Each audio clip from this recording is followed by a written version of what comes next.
Hi guys, so nandito kami ngayon sa Lake Farm Lake Farm de la Mare. Ayan. So kami lang nandito ulit like yesterday sa Farm Bridge. So look at that. Shush.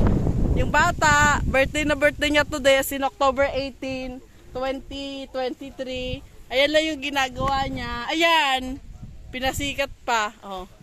So ayan. Wala lang kami, ganito na yung ginagawa namin dito. Order lang kami ng drinks kung fresh yung drink nila. So, upload ko na to agad, wala nang edit-edit. Ayan. Yung mga kasama kong mareklamo. Ayan.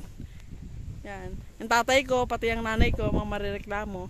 Pati yung anak ko, syempre, manang-mana sa mga lolo at lola. Sobrang reklamo din. Basta may tablet, wala nang reklamo. Ayan, oh.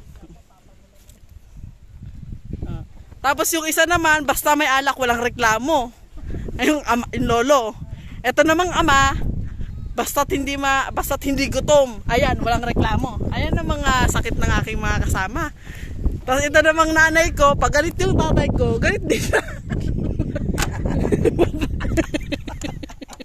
Ayan, so nagbabase yung kaligayahan niya sa tatay ko. Kaya, guys, ayan na guys. Mami, lang nagbibidyo. Mataba. So ayan, sabi mo pa sa video na mataba si Mami. So ayan na, i-upload ko na to. Bye guys.